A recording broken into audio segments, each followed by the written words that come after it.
Muy buenos días a todos, estamos en las charlas de J, esta es la quinta temporada y estamos haciendo temporada de tips, pequeños consejos para diferentes ejercicios comunicativos. Ya vimos los tips de escritura, los tips de lectura, vimos los de trabajo ante las cámaras o presencia ante las cámaras y hoy vamos a hablar un poquito para darle continuidad al tema del trabajo ante las cámaras con el trabajo ante auditorios, en escenarios, en presencia física que por estos días no nos toca, pero que dentro de poco si la normalidad regresa entre comillas, vamos a estar nuevamente parados al frente presentando un proyecto, presentando un plan, defendiendo un presupuesto, haciendo una conferencia, participando en un congreso, haciendo una ponencia, exponiéndonos ante el público en una actividad de comunicación oral que nos exige presencia física y por ende nos exige una expresión corporal también. Comienzo con una frase de Stanley Kubrick que decía que si puedes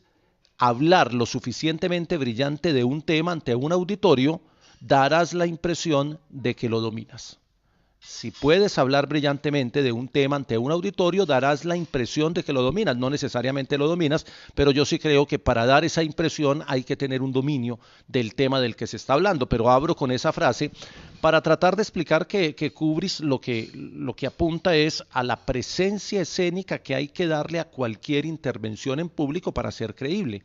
Hay algunas pistas que ya vimos por ahí, recuerden, revisen ahí en numeral las charlas de J, hay una charla sobre expresión corporal, hay otra sobre expresión oral que pueden complementar algunas de las ideas que voy a decir hoy, entonces para no ser repetitivo voy a ir con unos tips diferentes. Siempre he dicho que cuando se habla en público hay cuatro elementos fundamentales, el expositor que es uno, que generalmente quiere salir corriendo y no estar ahí, pero que cuando entiende su misión, cuando entiende su rol y cuando entiende la importancia de estar ahí, pues tiene que superar esa angustia, ese temor o ese miedo que algunos sienten ante el auditorio. El segundo elemento es el contenido, el tema que se va a desarrollar, que tiene que estar preparado, que tiene que estar ensayado, que tiene que estar estructurado, que tiene que estar mirado con detenimiento para poder enfrentar al público. Está el tema de las ayudas, que son las diapositivas, los elementos que se muestran, que se exhiben, y todos esos complejos mundos virtuales, audiovisuales o técnicos o sonoros que utilizamos muchas veces dentro de las conferencias, dentro de las ponencias, dentro de los ejercicios en público y que a veces nos juegan malas pasadas o porque abusamos de ellos o porque no lo sabemos utilizar. Y nos queda el auditorio o el público, que son las personas que asisten a esa conferencia, a esa ponencia, a ese panel o a esa presentación que hacemos y que requiere un conocimiento profundo de quien está al frente. Hay que conocer el auditorio para poder saber cómo entrarle y de alguna manera hacer más atractiva la presentación. Con esos cuatro elementos hay una cantidad de tips que uno lee, que uno recomienda o que a uno le enseñan cuando hace talleres o cuando hace ejercicios prácticos, que los voy a mencionar aquí y que ustedes, pues como estamos en la virtualidad, los podrían utilizar a manera de ensayo en los sitios donde estén en este momento, pero que finalmente cuando se va a la escénica juegan un papel determinante. Voy a hablar de los nervios, ahí vi que Sandrita con el tema de los nervios lo voy a dejar de último tip para garantizar la audiencia hasta el final. Bueno, primer tip, cuando uno va a hablar en público tiene que poner reglas. Y poner reglas es decir, las preguntas al final pueden intervenir, pueden participar, pueden hacer parte de la conferencia, levanten la mano o guarden las preguntas para el final o voy a hablar 30 minutos y después le doy participación a los que están aquí. Poner unas reglas básicas. Quien está en el auditorio sienta que hay de alguna manera un sistema de juego, unas reglas bajo las cuales se van a jugar y no intervengan o no participen o no rompan la dinámica que tiene preparado el expositor. A veces esas reglas las pone la organización del congreso, del simposio, del evento, del panel, cuando son temas académicos, o otras veces es el expositor quien abiertamente puede decir vamos a trabajar de esta manera, o voy a hablar 15 minutos, o voy a hacer la introducción y luego interactuamos. Cada quien de acuerdo con el momento, el escenario, el tema, el auditorio y el evento debe poner unas reglas de juego para que se cumplan, porque si no hay reglas de juego, cualquiera quiere jugar a su manera y termina obstaculizando y tirándosele la exposición a quien está al frente. Segundo tip, hay que practicar. Esto es de entrenamiento, esto es como el deporte. Usted no sale a jugar por talento natural, puede tener el talento natural, pero requiere ensayo. En la época mía se trabajaba con el espejo, uno se paraba frente al espejo y ensayaba la presentación. Y el espejo te devolvía, te hablaba, te decía, te expresaba algo y tú simplemente corregías con el ejercicio ante el espejo. También hubo otra época donde empezamos a practicar con la familia, con un grupo de amigos pequeños y ensayábamos esa presentación o ese ejercicio oral que teníamos que realizar, lo ensayábamos en público, pero en un público pequeño para salir ante un auditorio más numeroso después. Ahora se ensaya con la cámara del celular, se ensaya con una cámara física, se ensaya con otros elementos técnicos que estamos utilizando para ello. El tercer tip dice que una cosa es tener actitud y otra cosa es mostrarse soberbio. Una cosa es la actitud y otra cosa es la soberbia. La actitud, como diría el reggaetonero, la humildad prevalece. Si usted se muestra prepotente, se muestra sobrador, se muestra creído ante el auditorio por una actitud corporal y también por una actitud mental, termina con el rechazo del auditorio, termina recibiendo un rechazo inmediato porque a las personas que estamos escuchando a alguien no nos gusta la soberbia y a nadie le gusta. Mientras que cuando hay una actitud, y la actitud tiene que ver mucho con la disposición mental, casi que es la respuesta a la pregunta, ¿qué estoy haciendo aquí? Si usted se responde esa pregunta y dice, estoy aquí para presentar el proyecto, estoy aquí para justificar el presupuesto, estoy aquí para presentar este plan que tiene que ser aprobado, pues eso le da la actitud para ese momento específico, que es un momento de verdad.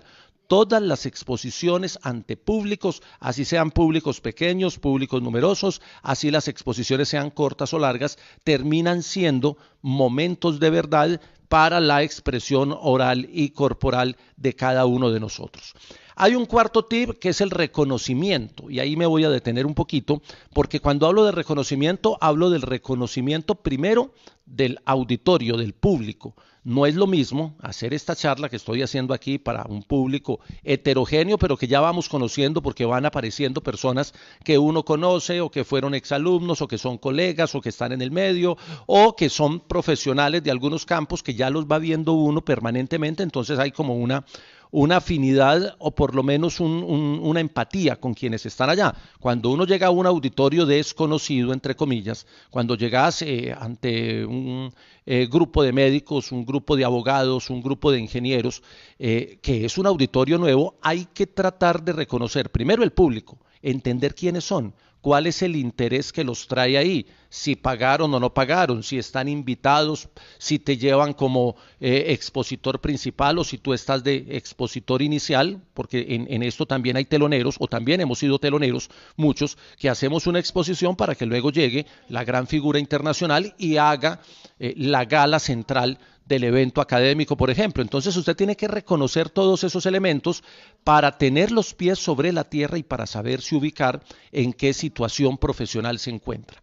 Lo segundo que hay que reconocer es el escenario. No es lo mismo cuando te dicen hay que trabajar en el atril a cuando tienes un auditorio en U, a cuando tienes un auditorio por hileras, a cuando tienes el auditorio en mesas o a cuando tienes un auditorio en B. Cada escenario te da una escénica diferente, pero hay que reconocerlo. Y hay personas que llegan a su conferencia, a su charla, y no llegan con el tiempo de hacer ese ejercicio porque ya hay una programación previa, entonces no pueden entrar a hacer el reconocimiento. Entonces, yo siempre recomiendo ir antes, si se puede un día antes, si se puede el mismo día de la intervención, pero hacer ese reconocimiento físico, porque además te da la comodidad, contar los pasos que hay a lo ancho, los pasos que hay, las líneas por donde puedes entrar o salir del auditorio. Si es el atril, hay que mirar cuál es la altura del atril, dónde vas a poner los papeles, si tiene luz o si no tiene luz. Alguna vez me tocó presentar un evento sin luz en el atril y era el escenario muy oscuro porque era el Teatro Metropolitano y había un evento artístico.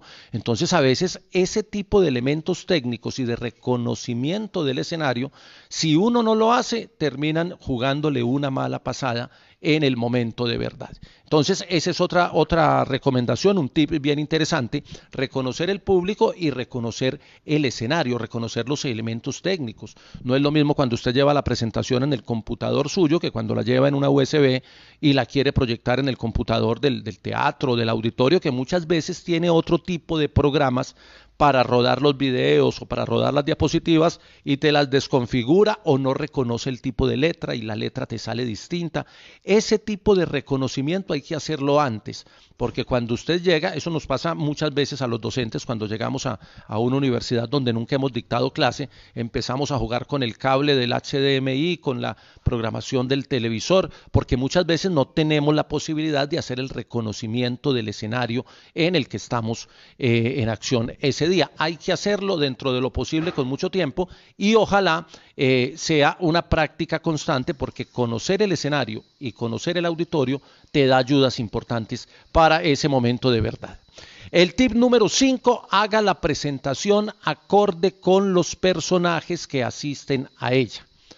Es decir, si el proyecto se va a presentar ante la junta directiva, eso tiene que tener una correspondencia, lo que se dice, el lenguaje que se utiliza, las expresiones corporales que se hacen. Si la presentación se va a hacer ante un grupo de clientes, ante un grupo de proveedores, ante el sindicato de la compañía, ante un grupo de colegas, cada auditorio exige una correspondencia, no solo en el lenguaje, sino en la manera de llevar el hilo conductor. No es lo mismo esta charla que estoy haciendo aquí. Hice un tema parecido hace unos 15 días con la Universidad Nacional en un webinar, que es otro tipo de escenario. Son 2 cámaras, a uno le hacen preguntas, lo van llevando en el tema, le dicen que el tiempo es limitado. Hay otro tipo de limitantes en ese espacio, y yo podría haber estado hablando de este tema, aunque tenía otro enfoque, pero el sentido lineal de la conferencia, la linealidad, es distinta, la estructura es distinta para esa ocasión que para esta.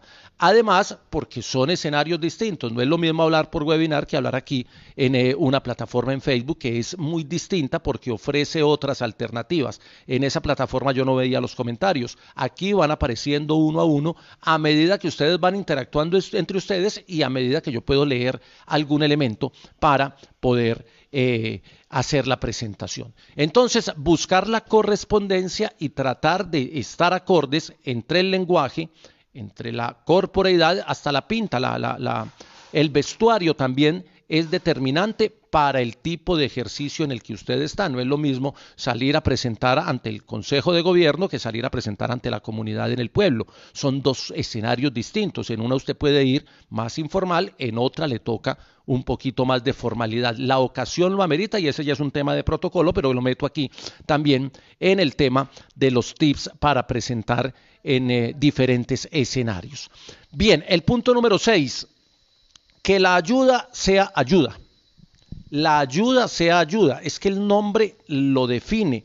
La ayuda audiovisual. Así la llaman técnicamente.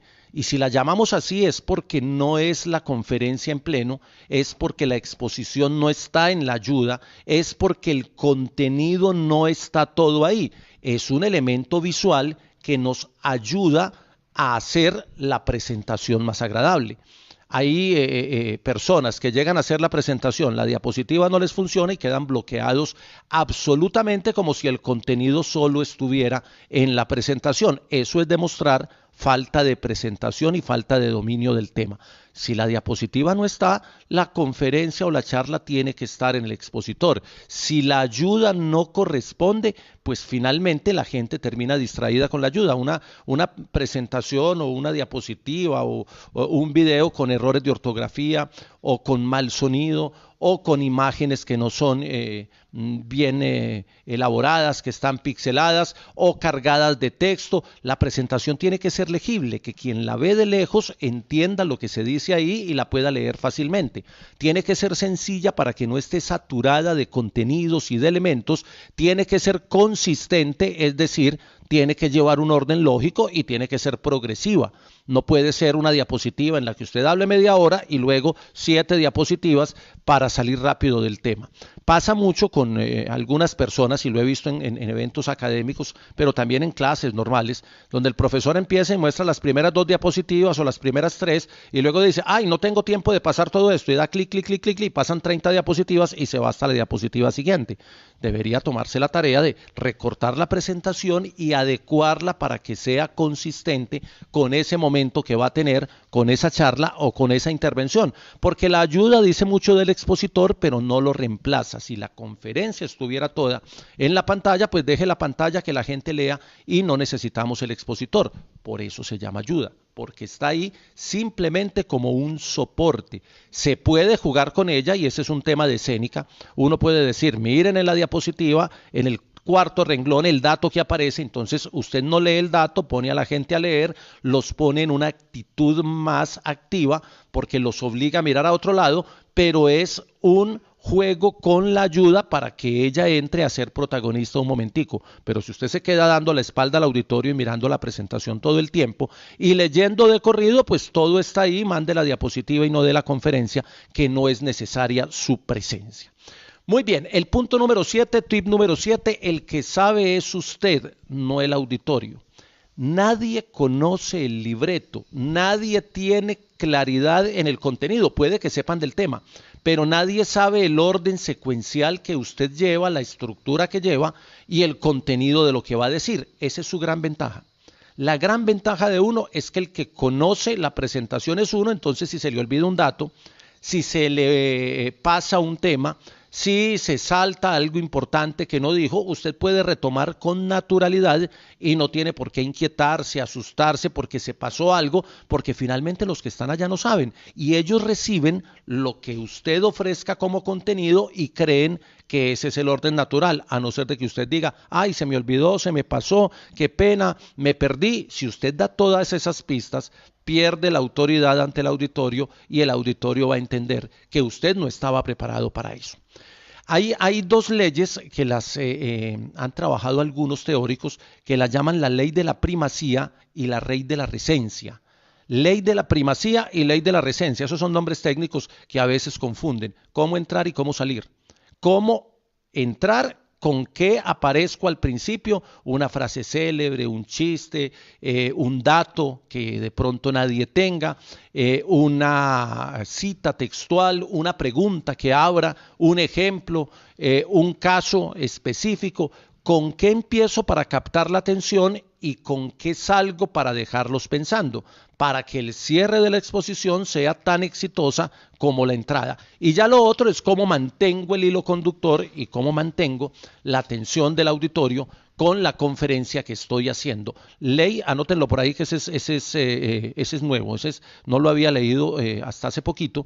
Ley de la primacía, esa es la entrada, y la ley de la recencia, con C las 2, llamar la atención y retenerla para que al final se haga el clic que todos necesitamos entre el auditorio y el expositor. Punto número 9, haga una coreografía. Toda conferencia, toda intervención ante un auditorio tiene que tener una coreografía, es decir, una puesta en escena. Usted debe tener claro en el tipo de auditorio hasta dónde se puede caminar, hasta dónde puede entrar, dónde puede romper eso que hablamos alguna vez en una de las charlas, las famosas líneas de tensión para generar las famosas líneas de atención. La línea de tensión es la que se genera dentro del auditorio, dentro de los que escuchan. La línea de atención es la que usted genera como expositor ante cada uno de los individuos que están ahí.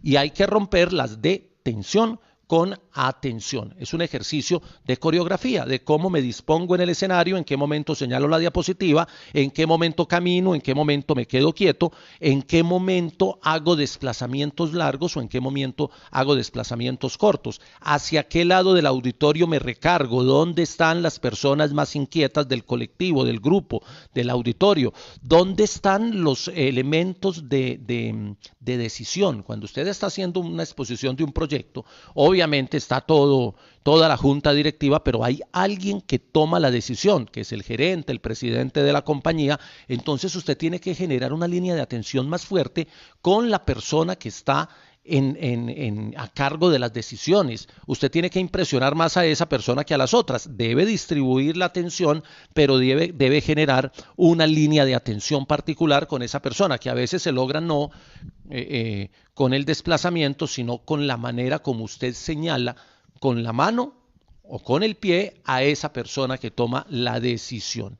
Eso es lo que llamamos la coreografía, que la coreografía también te permite dar ritmo. Si uno tiene 4 elementos para desarrollar, usted puede decir, aquí a la derecha voy a desarrollar el primer elemento, me voy a ir hasta la izquierda y desarrollo el segundo, voy al frente y desarrollo el tercero, y regreso un poquito frente a la pantalla y ahí hago el cuarto elemento. Puede ser una coreografía básica que permita que el escenario se vaya distribuyendo. Cuando se trabaja con atril, la coreografía es más de la cintura para arriba. Usted tiene que jugar más con las manos, con la expresión de los hombros, con el contacto visual de lo que hablamos en la sesión pasada, con la mirada, con los gestos, y tiene que no sobreactuarse, pero sí utilizar más recursos porque el espacio es más limitado. No es lo mismo poderse desplazar por el auditorio y generar diferentes focos de atención a estar concentrado en un solo punto donde solo te ven de la cintura para arriba. Espacio físico, ritmo y coreografía se podría llamar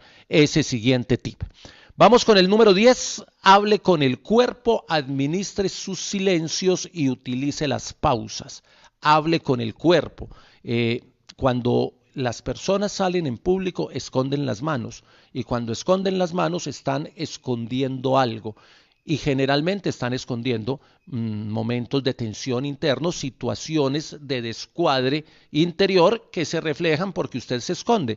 La idea es que si usted se expone, se exponga total, muestre sus manos, muestre su cara, hable con el cuerpo. Pero también hay que administrar las pausas, que de eso también habíamos hablado. ¿En qué momento hago silencios y en qué momento hago transiciones? Si voy a pasar de un tema al otro, hago una transición. Si voy a generar suspenso, si voy a generar expectativa, puedo utilizar las pausas largas. Usted puede lanzar una pregunta y decir, ¿ustedes se habían imaginado que las pausas eran importantes en estas actividades corporales? Y guardar un silencio de 2-3 segundos para que los que están en el auditorio reflexionen frente a la pregunta, porque es que muchas veces hay expositores que hacen preguntas y siguen de largo, o hacen la pregunta y la responden de inmediato. Entonces, si usted hace la pregunta y la responde, no le da tiempo al auditorio de pensar, de reflexionar, de hacer el ejercicio de tratar de responder mentalmente para que usted haga interactiva, ahora que hablan tanto de la interactividad, para que usted logre cierta interacción con el auditorio, para que el auditorio piense y casi que se atreva a lanzar la respuesta, y usted puede darle continuidad dependiendo de las reglas de juego de las que hablamos al principio. El punto 7, 8, 9, 10, el 11. El 11. Nunca jamás en la vida diga yo no estoy preparado para esto, no soy el mejor orador, ustedes me perdonarán si me equivoco, pero yo voy a tratar de hacer la exposición no suficientemente clara. A mí siempre me da mucho susto este tema de los auditorios. Cuando un expositor empieza con eso, uno ya se angustia y sufre por él toda la exposición. Si el tipo dice que está nervioso, que no sabe, que no, entonces ¿para qué vino? Si su función, si lo ponen a hablar en el auditorio es porque esa es su función y su responsabilidad. Y esa manera de sacar excusas ante el auditorio, y sobre todo al principio, te genera todo el rechazo y toda la angustia colectiva, porque la gente va a decir, este no está preparado para este momento y se vino a parar aquí. Y hay muchas personas que son especialistas en excusas. Bueno, buenos días, yo no soy bueno para hablar en público, yo no sé qué decir. Pues entonces no diga nada, siéntese y se acabó la conferencia. Si usted está ahí, si asumió la responsabilidad y se paró al frente, pues ya tiene que responder a esa responsabilidad que asumió y por la que está ahí al frente. Nunca, jamás sacar excusas, que se ve terrible. La número siguiente, esta es de Jorge Duque Linares, que tiene, ¿se acuerdan de Jorge Duque Linares? Que hacía un programa en televisión por la noche, el de actitud mental positiva. Tiene una charla sobre la sonrisa. Una buena sonrisa en un momento adecuado lo arregla todo. y sobre todo en expresión oral y corporal. Cuando usted está ante un auditorio tenso, difícil, duro, que usted ha visto que está haciendo el esfuerzo que a veces pasa por entrarle y el auditorio es muy rígido, una buena sonrisa en un momento tenso genera la sensación de que el que está al frente está muy tranquilo y que los que están tensos son los del otro lado, y eso relaja un poquito. Ahora, no abuse de la sonrisa porque no todo es sonreír, no todo es mantener una sonrisa permanente. No es un curso de popularidad, pero sí hay que mostrar la sonrisa de vez en cuando para generar empatía con el auditorio. Y frente al miedo, que tenía ese tema también dentro de los tips, lo quise dejar aquí, dije que para el final, bueno, todavía podría tener otros dos temas, pero voy a hablarlo del miedo. El miedo es un instinto primitivo. Yo le escuché una conferencia a Immanuel Ibarrondo, que es el preparador mental de Atlético Nacional, es un español, lo he escuchado ya varias veces en los congresos de fútbol de Nacional, y en estos días Nacional ofreció unas charlas de él en las tardes a través de alguna plataforma, hablando un poquito de eso, de cómo el miedo es uno de los instintos primitivos, es una de las manifestaciones del cerebro primitivo. Él tiene la teoría de los tres cerebros y trata de explicar que el primer cerebro que tuvo el Homo sapiens es el cerebro primitivo, que es el que le genera las emociones, y que la emoción primaria es la del miedo, porque para el hombre primitivo todo era dramático, todo era angustiante, porque todo representaba la pérdida de la vida, y que el miedo es, dice él, una sensación que asumimos como primitiva, así sea en situaciones donde no está en juego la vida. Dicho de otra manera, según lo que le entendí, cuando uno siente un miedo a pararse en público, es porque se le despierta el ser primitivo que todos llevamos por dentro y creemos que la vida está en juego en esa situación. Y la vida nunca está en juego en una presentación en público. Cuando usted se para ante un auditorio, pues lo peor que le puede pasar es que no lo aplaudan, lo peor que le puede pasar es que no le acepten el proyecto, lo peor que le puede pasar es que el proyecto se lo rechacen o que no tenga buen recibimiento, o lo peor que le puede pasar es que no le entiendan. Y ya usted tendrá que replantearse después cómo hacerse entender mejor, cómo tener mejores estrategias para presentar su proyecto, etcétera, etcétera. El miedo, el temor escénico, la angustia de pararse frente a un auditorio, desaparece en la medida en que usted entienda que eso no es determinante en su vida personal. Usted va a salir vivo de ahí. Puede que no salga ileso, puede que tenga algún impacto, algún drama, algún momento de desilusión frente a lo que pase después del auditorio, pero nadie se ha muerto hablando en público, nadie ha perdido la vida y nadie arriesga la vida. Entonces hay que quitarle un poquito ese protagonismo que le damos al temor ante el auditorio. Hay vida después de la exposición. El miedo finalmente está en uno. Y como está en uno, tiene dos alternativas: o usted lo domina o usted lo contagia. El miedo es como el virus, como el coronavirus, se difunde muy fácil. Si usted llega con angustias, con miedos, con temores y se para frente a un auditorio, es lo primero que se refleja y es lo primero que se contagia, incluso así haya 4 o 5 metros de distancia física y de distancia personal. El miedo es muy contagioso, entonces no lo contagie usted al auditorio, porque si usted sale temeroso, el auditorio lo va a sentir y lo va a apropiar. Lo importante finalmente en un ejercicio de expresión oral no es el orador, es el contenido. Finalmente lo que le tiene que quedar al que está sentado allá es lo que usted dice. Usted sobrevive, usted pasa. Lo que hay que tratar es de que el contenido hecho por usted sea distinto a hecho por otros, porque si todos lo hacen mejor que usted, pues a usted nunca lo van a volver a llamar y lo van a desechar como orador. Decía al principio que hay 4 elementos y quiero ir cerrando con eso para hacer optimización del tiempo: el expositor, el contenido, las ayudas y el público. Esos son los 4 elementos. Cuando usted vaya a tener un momento de verdad en una exposición en público, piense en las 4. El expositor ya lo tienen claro, no se dejen ganar del miedo, que el miedo es un tema primitivo. Hay que superarlo, hay que asumirlo y hay que dominarlo. Hay muchas técnicas para ganar tranquilidad. La primera de ellas es estar seguro de lo que voy a decir. La segunda es tomar aire. La tercera es relajarse, y de ahí para allá sirve el yoga, sirven las terapias, sirve el diván, sirve todo lo que usted necesite para ganar tranquilidad. Pero el miedo está en uno. no en los otros.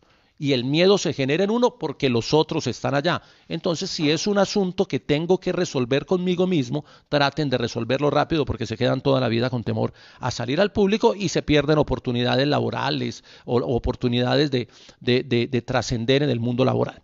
El expositor ya tiene una escénica, ya tiene un ritmo, ya lo mencionábamos, ya habíamos hablado de la musicalidad, de la banda sonora que es la voz, para que no sea plana, para que no duerma, para que cambie de velocidades, de ritmos, de pausas, etcétera, etcétera. El contenido hay que prepararlo y hay que ensayarlo. Las ayudas son apoyos, no son la conferencia, no son la exposición. Hay gente que se preocupa demasiado por la presentación. Sí, tiene que ser estética, tiene que ser armónica, tiene que tener elementos didácticos, tiene que tener buenas imágenes, cuadros, resúmenes, cuadros sinópticos, caricaturas. Póngale todo lo que quiera que le ayude a explicar, pero que no termine siendo determinante para el ejercicio que usted lleva en la oratoria. No puede ser el reemplazo, las ayudas, su nombre lo indica, son eso. Y el público hay que identificarlo, hay que conocerlo, hay que aprender a entrarle a cada tipo de público, porque no todos los públicos son iguales y no todas las circunstancias. Cuando usted va a un evento académico o comercial y está pagando para estar ahí, usted siente como auditorio la oportunidad de exigir, porque es que usted está pagando para estar ahí. Y parece una cosa elemental, pero cuando pagan por escucharte, pues la responsabilidad es la misma, pero la relación con el auditorio cambia. Una cosa es cuando usted va al evento académico abierto y todo el mundo fue allá por interés, porque quería escucharlo, algunos van por obligación, porque los profesores lo llevan, y otra cosa es cuando hay una exigencia, porque hay, es como al artista, cuando van a verlo en el teatro o en el estadio o en el auditorio, la gente está pagando para estar ahí, quiere que el artista devuelva su inversión con creces y le retribuya lo que él está pagando para estar ahí. Entonces hay que conocer los auditorios, las circunstancias, las situaciones y la manera como se da la interacción. Hay que romper ciertos temores. En alguna charla yo decía, uno tiene que buscar aliados en los auditorios. Y en la charla que voy a dar el martes para cerrar este ciclo, que es el tema de cómo los periodistas debemos prepararnos para preguntar, para hacer reportería, y cómo las personas que son entrevistadas deben prepararse para responder a esas inquietudes de los periodistas. En esa charla voy a hablar de buscar aliados, buscar personas con las cuales haya cierta correspondencia. Si yo llego a un auditorio y tengo a alguien conocido en el auditorio y lo saludo antes de subir al escenario, eso me genera una empatía ya con el público porque me hace cercano.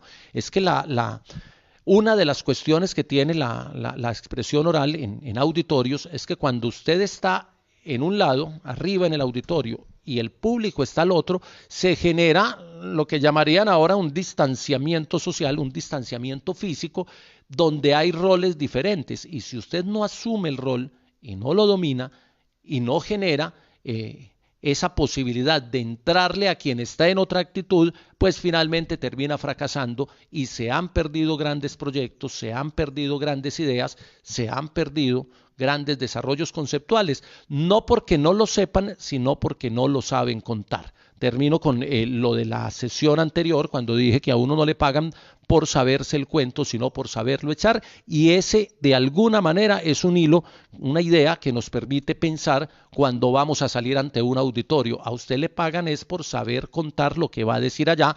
Obviamente hay que saberse el cuento para saberlo echar. Decía Mark Twain, esto con el tema de los nervios, Mark Twain decía, hay dos tipos de oradores, los que se ponen nerviosos y los que mienten.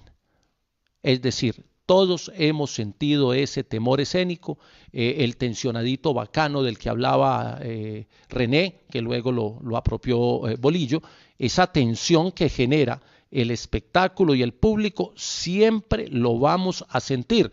El problema no es sentirlo, el problema es no aprender a dominarlo, y para eso, repito, hay técnicas que van desde la respiración, desde tomarse el tinto antes de comenzar, hasta otras especialidades ya profesionales de terapias y tratamientos que creo generalmente no se llega hasta allá, pero en casos excepcionales sí se puede necesitar.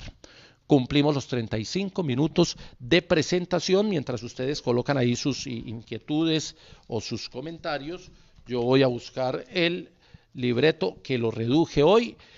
Historias del DIM y otras borracheras, está en todas las redes sociales, búsquenlo, están sacando un contenido espectacular. Ciclismo en Grande, temporada de pandemia, el único debate del ciclismo en Colombia, en YouTube y en el canal CNC. Ya también está en Champion TV, los lunes a las 8 de la noche son los estrenos. Cursos virtuales de la Liga de Ajedrez para todas las edades. Ejercita tu memoria y tu concentración. Todas las preguntas que se hace usted sobre el mundo del deporte tendrán su respuesta en YouTube, en el canal JJ Periodista. Sigan el canal, ya hoy o mañana debe salir otra entrega. Líderes del deporte, marketing, comunicación y gerencia del deporte. @Blay Naranjo está en Instagram. Un personaje diario. Y servicios periciales, forenses y criminalísticos, SAS, investigación y peritos forenses, www.serviciospericiales.com. Vamos cerrando la parte de la intervención y ahora sí, dice Margarita, que las cosquillas en el estómago. El temor escénico se manifiesta de muchas formas. A algunos les tiembla la pierna, a otros les salta una ceja, otros tienen sudoración excesiva, las mariposas en el estómago, las cosquillas en el estómago. Esas manifestaciones son normales, pero hay que dominarlas. A Juan Guillermo Barrera, muchas gracias por estar conectado. Lo de la Rey de la Recencia, se lo recomiendo, búsquenlo, que ya ahí tiene algunas entradas en Google. Alejandro Sepúlveda, bueno, hay una discusión ahí entre Alejandro y Mario. Diego Arango, el profe Diego Arango, gracias Diego por estar conectado. Toqué temas de los que habíamos hablado el día que salimos con la Universidad Nacional, pero aquí le dimos otro orden para demostrar que un tema puede tener varios abordajes. No hay conocimiento absoluto y todos los días tenemos la obligación de construir sobre lo que ya hay construido o de derrumbar todo lo que está construido para construir algo nuevo. El efecto, lo mejor es dominar el tema, dice Alejandro. Lo mejor sí, si usted no se sabe el tema, es muy difícil que disfrace durante una hora el desconocimiento del tema solo con expresión corporal. Es fundamental dominar el tema. A ver, ¿quién más dice? Miguel dice, la psicología del expositor es básica para tener una buena charla. Sí, yo diría más que la psicología, es conocerse a sí mismo. Si uno no se conoce, difícilmente puede entregar algo. Hay que conocerse a sí mismo para entregar. Usted tiene que conocerse, saber cuáles son sus capacidades. Sí, hay angustias y temores que nos acompañan a lo largo de la vida, pero cuando usted se para al frente, pregúntese ¿por qué estoy aquí y para qué estoy aquí? Si usted se paró al frente es por algo y para algo. Lo pusieron ahí para presentar, para exponer, para dictar la conferencia, la charla, la clase. Entonces ya hay una obligación.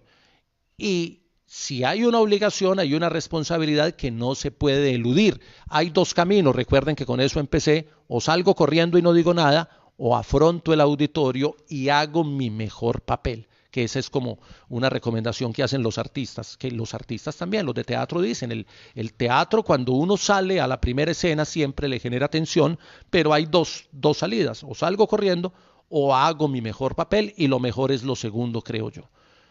Sandra Milena García está conectada, la decana Lina María Roldán también, a John Gutiérrez, exalumno, por aquí lo veo. ¿Alguna pastillita para mitigar los nervios? No, pastillita no, Sandrita. La respiración es, yo siempre digo, la clave de los nervios está en la respiración. El cerebro funciona con oxígeno, el conocimiento del tema y el autoconvencimiento. ¿Por qué estoy aquí? ¿Para qué estoy aquí? Ya me paré, ya tengo que seguir. No tiene reversa. Cuando usted se para ante el auditorio, alguna vez vi un conferencista en un congreso internacional y un conferencista experto que salió y lo dominó en la escena y se tuvo que devolver. Y se devolvió y le preguntó, ¿qué le pasó? No, espere que es que me asusté. Y cogió un vasito de agua, se tomó 2 tragos y volvió y salió y dijo, voy a arrancar, es que necesitaba agua para arrancar. Estaba muerto de susto. A veces pasa. Es más fácil hablar ante un auditorio que exponerle a una sola persona. Cuando el auditorio es de una sola persona, la escénica es distinta, la manera de hablar es distinta, la manera de conducir el tema es diferente, porque es comunicación interpersonal. Mire que todo lo que estábamos hablando habla de comunicación grupal, una persona ante un grupo. La comunicación interpersonal tiene unas dinámicas un poquito distintas que las conocemos más por la cotidianidad que por el estudio. Pero esas exposiciones ante uno, cuando usted hace el trabajo de grado, la tesis de una maestría que le ponen 3 señoras ahí que están con cara de jueces, o cuando vas a una entrevista de trabajo que es 1 contra 1 o 1 contra 2, esas dinámicas y esas escénicas cambian porque se concentra la atención en una sola mirada y hay que saberla trabajar, pero aplican muchos de los elementos que habíamos dicho acá. Ahora voy hacia abajo, dice José Ignacio, el manejo, bueno, el manejo de la controversia. Ahí se nos fue la cámara para donde no era. A ver si soy capaz de recuperar. Aquí está bueno, ahí les mostré la sala, eso que bonita la sala. El manejo de la controversia, Nacho. Generalmente y sobre todo en los espacios académicos pasa más, que usted se tira su mejor exposición, la expone perfecto, y siempre aparece el contradictor, el opositor, el de la otra teoría, que además tiene ganas de protagonismo. Porque el que controvierte en un espacio después de una exposición de media hora y te quiere controvertir es porque quiere protagonismo. Entonces además hacen intervenciones largas y tratan de derrumbar toda tu línea de argumentación que ya habías llevado. Funcionan varias cosas. Funciona, primero, tratar de no controvertir. Decirle, entiendo que tu posición es de un polo opuesto. Estás hablando desde tal teoría, mi mirada es desde esta teoría, pero es muy importante lo que acabas de decir. Entonces, cuando usted le dice a la oposición, tu teoría es muy importante, tu punto de vista es interesante, él ya se siente importante y se queda tranquilo porque le dieron la importancia que él quería. O uno puede decir, esa pregunta me da para una polémica de un buen rato. Solo quiero decir algo y das tu punto de vista y le dices, creo que nos da para seguir la conversación afuera, y quedó despachado, quedó atendido, como dicen los muchachos ahora. Lo único que uno no puede hacer es ignorarlo y decir, yo no voy a entrar en esa controversia, ese no es tema para acá. Hay que de alguna manera darle importancia, darle protagonismo a quien lo quiere, pero sin darle el protagonismo a él y sin soltarle la conferencia a él, que muchas veces en mitad de la conferencia se quieren tomar la palabra y continuar ellos la conferencia. Por eso dije lo de las reglas del juego al principio. Hay que reconocer la pregunta, pero no controvertir a fondo, porque se arma un debate y lo hemos visto en muchos congresos, se arma el debate y la gente dice, no, ya esto están peleando, y pierde el interés el resto del auditorio. Recuerden que cuando es una conferencia, cuando es una presentación, es ante todo un grupo y tiene que ser para todo el grupo, no para alguien en particular. No faltan esos momentos que generan tensión, pero lo más importante es reconocer que hay una contraparte, dar un elemento de juicio pequeño y terminar o invitando para otro espacio o dejando el debate abierto y decir, esa pregunta me deja el debate abierto, mi postura es desde acá, pero creo que la discusión da para un largo rato y luego lo conversamos. Cuando se está presentando, por ejemplo, un trabajo de grado, creo que aquí a muchos les ha tocado en pregrado o en especialización o en maestría, ahí sí no se pueden eludir las preguntas, así sean controversiales, porque son preguntas juicio y te están evaluando la presentación. Ahí lo que hay que hacer es escuchar muy bien la pregunta y tratar de responder corto, porque cuando los temas son controversiales, mientras usted más hable, más elementos de juicio le da a la contraparte. Entonces, exponiendo una tesis de grado de maestría, responda corto para que no dé muchos vacíos por los que se van a entrar los jurados para tratar de demostrar las inconsistencias del trabajo. Dice el profesor Fabio Enrique Quiseno, profe, se me pegó, aquí ya, respira lento y profundo, eso funciona en todo, profe, usted que trabaja con el deporte. La respiración es fundamental para vivir y sobre todo para vivir momentos de tensión en cualquier actividad, cuando vas a cobrar un penalti, cuando vas a hacer una exposición, cuando tenés una situación de controversia en la calle. Para todas las situaciones es importante respirar. Luis, gracias también. María Consuelo, gracias. Paula Andrea, ¿por qué y para qué? Esas son, cuando usted se pare en el auditorio, y yo insisto en eso, pregunte, ¿por qué estoy aquí y para qué estoy aquí? Si el para qué está claro, usted tiene que soltar todo lo que tiene. Si no está claro, se devuelve a la otra pregunta: ¿por qué estoy aquí? Porque me mandaron, porque me obligaron, porque me tocó, porque nadie más sabía, y eso le genera una controversia. Pero si las dos respuestas están claras, usted tiene que salir avante en la presentación. Roosevelt Castro está agradecido con los tips. Lice Ruiz: es cierto que no es bueno leer o repasar el tema antes de subirse al escenario porque se puede olvidar. Lice, eso ya depende de la técnica personal, del método. Alguna vez dije que en la vida hay que tener método para todo. Es el método. A algunos les funciona. A mí me funciona tener, no muestro esta página que es la de la pauta, tener no un libreto rígido, sino que me funciona tener ideas.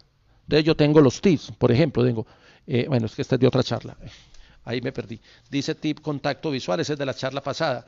Aquí dice TIC, el que sabe es usted, dice aquí en el punto 7, el que sabe es usted, pero vieron, si repasan la conferencia, la charla, vieron que yo desarrollé 3, 4 minutos sobre esa línea, porque tengo una estructura, entonces no repaso texto, sino que repaso estructura. Es muy importante tener claro cuál es la continuidad que usted le va a dar y no tener una continuidad rígida, porque a veces las circunstancias te obligan a brincar, a saltar, a traer de más adelante, a obviar y dejar para el final, porque tenías algo preparado y te das cuenta que hay algo que tenés que de pronto no es pertinente por el momento y lo saltás. Entonces yo creo más en la estructura, pero hay quienes leen y les sirve. Carlos Villada, que cuando uno va a entrevistar a alguien, el entrevistador debe estar tranquilo. Si es un matemático, no le van a preguntar cómo se llama la amante del alcalde de Addis Abeba. Carlos, ese tema de las entrevistas lo voy a dejar para el próximo martes, que cerramos la quinta temporada de las charlas de Jota. Llevamos 26 charlas, esa será la 27. Con esa cerramos la quinta temporada y les recuerdo a todos, la sexta temporada comenzará entonces el domingo. Hacemos charla el martes y paramos hasta el domingo para hacer la sexta temporada.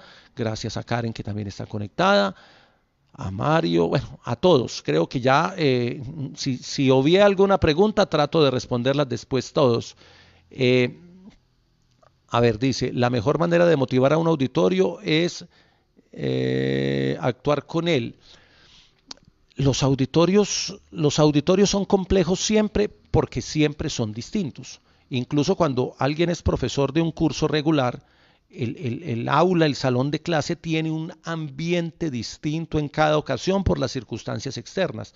Entonces, en cada aparición hay que medir, entre comillas, hay que entender el momento. Alguna vez en una clase llegué y el grupo estaba muy bajito, y era porque alguno de los compañeros había tenido una dificultad familiar fuerte, y si usted no identifica esos elementos, usted cree que la clase va a ser común y corriente. Esa clase no fue común y corriente porque había un tema que concentraba la atención del auditorio y que los tenía en otro mundo. Si usted no detecta eso y si usted llega mecánicamente a dictar su charla o su clase, eso puede afectar. O cuando hay agentes externos. Alguna vez me tocó en la Universidad de Antioquia dictar una charla y en uno de los auditorios de Derecho, al pie de Barranquilla, y ese día había un disturbio, un tema de orden público. Entonces usted no puede obviar eso, pero tampoco usted o cumple su tarea de dar el tema, o se concentra en lo de afuera, o trata de que las dos cosas puedan convivir en el mismo escenario. Hablamos un poquito de lo de afuera, luego hice mi charla y en la charla puse 2 ejemplos de lo que estaba pasando afuera y finalmente salió bien, pero esos distractores a veces son complicados. Gracias ahí por los emoticones que han enviado. Sebastián, muchas gracias por el contacto. Creo que ahí reuní algunas inquietudes. Bueno, dice Julián Areiza que se debe dominar el tema, pero que si cuando uno se para al frente se queda en blanco. Quedarse en blanco, el bache. A veces pasa que uno se nubla, que uno pierde la estructura de lo que tenía o que se le van todas las ideas. Por eso hay que tener recursos. Los recursos, hay uno, es técnica, a otros les funcionará de otra forma. Por ejemplo, si yo voy a hablar 5 tips en una charla y me los tengo aprendidos por dedo y llego y salgo nublado, el primer dedo me empieza a llamar. Y yo empiezo a jugar con el cuerpo, tengo en estos dedos los tips, o iba a hablar de la primera parte al frente, al lado de allá iba a ser el segundo tema, en la parte de atrás es el tercero. Esa mnemotecnia para preparar la charla me ayuda a salir del momento en blanco. Porque yo cuando me paro y digo, se me fue la paloma, pues empiezo por saludar y el cuerpo me va recordando, la mnemotecnia del cuerpo, repito, es una técnica. Si yo tenía preparado repartir el tema en espacios, cada espacio me va recordando un tema y si no me acuerdo de todo, me acuerdo de uno y me agarro de ese para comenzar. Y también dije, como usted tiene que tener preparada la entrada y la salida, usted sabe con qué pregunta, con qué frase, con qué apunte va a comenzar, pues esa no se te puede olvidar. Por más que usted se quede en blanco, la entrada y la salida las tiene que tener en mente y esas no se van a olvidar. Son técnicas. Quedarse en blanco requiere oxigenarse. Lo que les conté del conferencista, se devolvió, saludó y dijo buenos días, voy por un vaso de agua, ya regreso. Y todo el mundo, y cuando el tipo vino, ya le traía el agua porque yo era el presentador. Y me dijo, no, es que tenía mucho susto, tenía que tomar algo. Y cogió el agua, tomó agua y dijo, ahora sí. Había tenido un momento de esos de se nubló y él lo disfrazó diciendo me devuelvo por un vaso de agua y se vio hasta cómico. Entonces la gente entró en otra, pero el auditorio no se dio cuenta que él estaba bloqueado, sino que creyó que efectivamente iba por agua. A veces hay estrategias de esas o cuando estás nublado, tirarle la pregunta al público, bueno, ¿ustedes de qué creen que voy a hablar? Ustedes creen que les voy a dar las claves de, y eso te va permitiendo salir del momento de oscuridad que a veces pasa. John, muchas gracias por estar ahí. Julián, gracias por la pregunta. Y a todos, gracias por estar. Nos vemos el martes 9 de la mañana. Vamos a hablar de los encuentros periodísticos. Voy a hablar de los dos lados, hablar para el periodista y hablar para la persona que eventual o permanentemente es sometida a entrevistas. Voy a dar tips de un lado y tips del otro para que cada quien los use en el momento en el que está. Nos vemos el martes a las 9 de la mañana y muchas gracias a todos. Chao.